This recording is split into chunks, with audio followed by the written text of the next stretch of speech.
Welcome back, everyone, to AUVSI's series on assuring autonomy. We're really glad to have you back. It's been a lot of fun. This is our season 2, and we're concluding season 2 with STEM. And this is a really great opportunity for us to get to know Dr. Sally Creel, who is currently the district administrator for STEM and innovation at Cobb County in Georgia. Welcome, Sally. You've got a really cool program to introduce young girls in grades 4 through 8 to aerospace. And the program's called Fly Girls, right? And we tried to have a little fun with it. Went back, a little nostalgia, being someone that grew up in the 80s and 90s, I remember Fly Girls, and it was something fun. So we took it and actually made it kind of literal with that, because these are young women who are flying. And I think you fly too. I know your Twitter account, you've got a red cape on. So oh yes, definitely. Yeah, such a superhero there. No, I do fly my drone. I'm not a licensed pilot. I'm a good crash pilot. But just like the girls, I go out and I try the things that we're asking them to do. So it's a lot of fun. Well, tell us a little bit about the program, how it got started and what the level of interest is. And you got pictures that I've seen where, these young ladies are just, they're like leaning forward, completely focused. So you're obviously getting their interest levels up. So we were very fortunate. We partner, and our parking lot actually backs up to Lockheed Martin. And so Lockheed Martin was kind enough to give us a grant. And one of the things that we proposed for them that we would like to do is supporting underrepresented populations in STEM. And that's part of their mission as well. Mm-hmm. And so with this grant, we were able to focus on a significantly underrepresented population, which is women. And so we wanted to look at women in aerospace. Drone technology is emerging, or not emerging, it's definitely here, but it continues to grow exponentially. And so we wanted to make sure that our young women saw that as a field and as an opportunity for them. And drones are at a level where they have enough sophistication and cool tools and buttons, but the price is reasonable. So we could actually put those in their hands. So using the funding that we got from Lockheed Martin, we were able to combine and host our first face-to-face event that we called Fly Girls with our state drone competition that we host in Cobb County. And so we brought 100 young women in from all over the metro Atlanta area, not just Cobb County schools. We like the idea that our young women have the opportunity to connect with other females that are from different school systems, different settings, and we think that diversity really brings something to the table.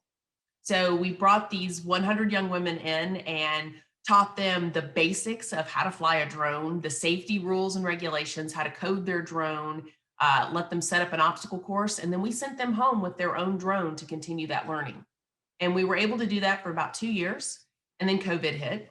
And so we had to pivot, and we went to a virtual format with our Fly Girls.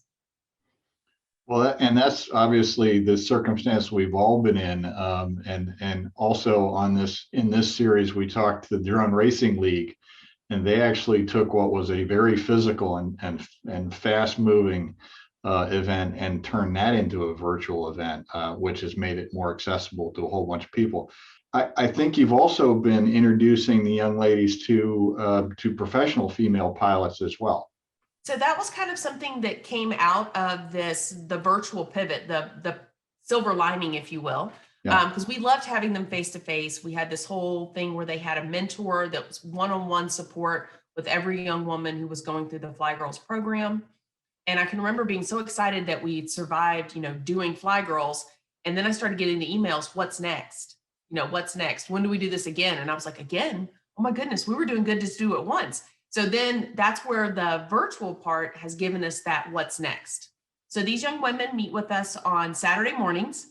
And when we meet with them, we meet about an hour and we do what's called a launch. And each one of our launches is focused around introducing the young women to a female who is also a drone pilot who's using that drone as part of their career. So we have featured construction.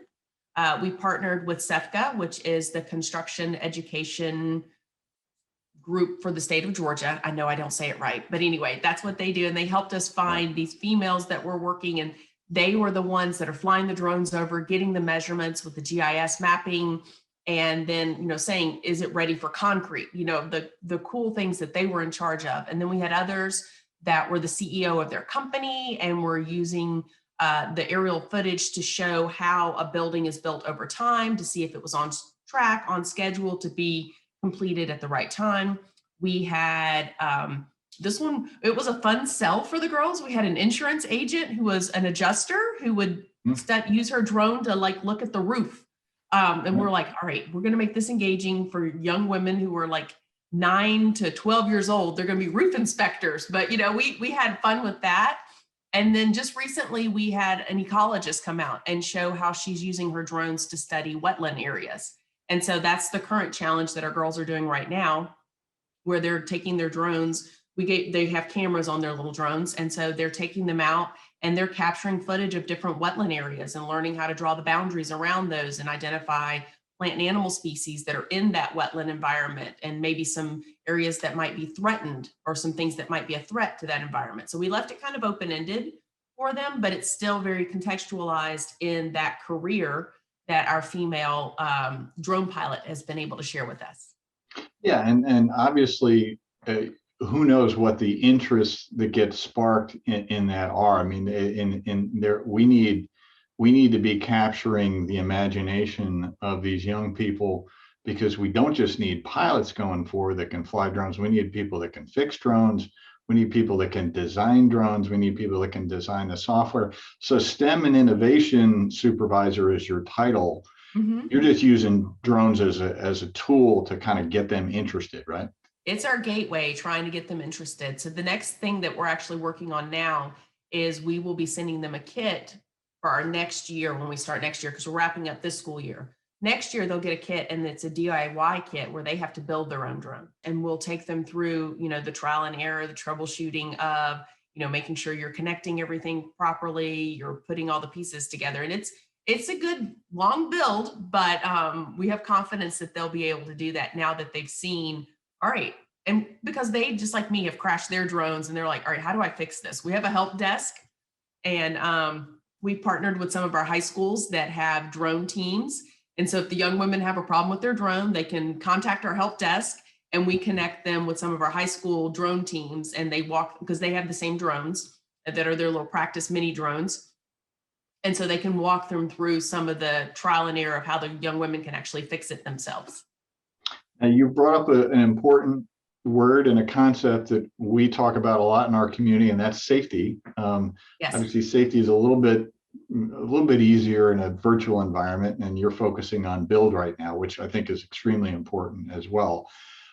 But tell me about when you get back to face, how are you keeping them interested, keeping them excited, but at the same time making sure they knew, hey, this is, if you're going to fly this particularly outside, you're now flying an aircraft in the airspace. We need to be mindful of the fact there are other aircraft in the airspace.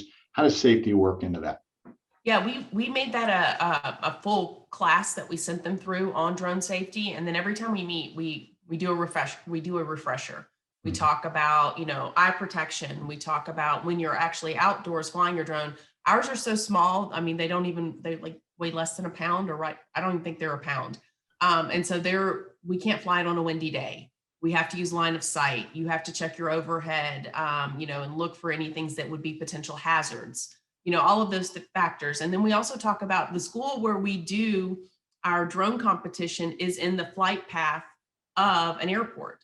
And so, you know, we talk about, you know, we're not going to be outside flying this. We're going to be in the gym doing this. We're going to be in these, you know, indoor spaces. And this is the reason why, because we don't want to do anything that could be a potential hazard, you know, for an aircraft, of course, but for anyone that, you know, could cause any challenges. We also talked about I mentioned that we did a rooftop challenge. You know, we talked about what is appropriate, what is not appropriate when you're flying your drone in terms of invasion of someone's privacy and how you can use your drone that way. So we really had lots of conversations with, you know, what is acceptable, what is not permissible, how do you get certain permissions, you know, what does that look like? And so it was a good dialogue with the young women, just to talk about, well, what are some of your ideas that you want to do? What do we need to do so that you can do that safely?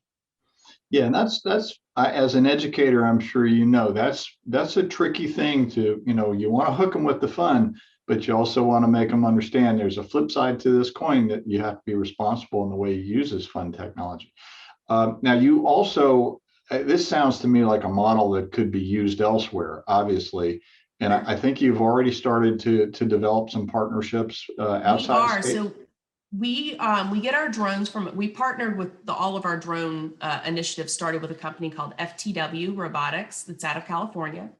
And they are helping to connect us once they get different groups that they're working with. They're connecting our Fly Girls group with these different organizations. So we're working to partner with a district in Nashville. We're also working with the state of Pennsylvania to get some Fly Girls models started there, because we think it's a replicable model. We've been testing, different formulas, different components. How does it look? How does, what does it need in terms of staffing, the behind the scenes things to make it work? And then how do you continue to build capacity? So we've been trying some of those things, and we're willing to share, because we think if it's good for our young women, then it's good for young women anywhere. And it is one of those things that can really build that self-confidence, that self-efficacy, and all of those skills that we're trying to build that are STEM skills that, regardless of whether they do go into a career in aerospace, which we would be excited about, they'll be able to use in any career field because they're transferable. So that's the part that's really exciting to us, to see how we can help that grow beyond our little group here in the Metro Atlanta area. Well, that's exciting to me as well. We're constantly trying to figure out how to get uh, more diversity into our community. That's a big theme for us, not just this year. It's been a big theme for us for a long time at our event. And our event is going to be in Atlanta. We're actually going to start with a virtual event this year. It's going to be a hybridized event, but that really means two events. We're going to do virtual in our usual time slot in May. But I would like to invite Fly Girls to come to our face-to-face event, which will be in Atlanta in August 16th through the 19th. And so I think it would be a marvelous opportunity, and we'd like to partner with you in increasing that interest level and trying to get more young ladies to join us in this great community. And I love if it. it sparks their interest and they go in a different direction, that's all good. We'd be delighted to have them use that platform to do that. Thank you for doing this interview with us. There's no question in my mind why you wear a cape. And keep doing this terrific work. Sally, appreciate your time today. All right. Thank you so much for having me.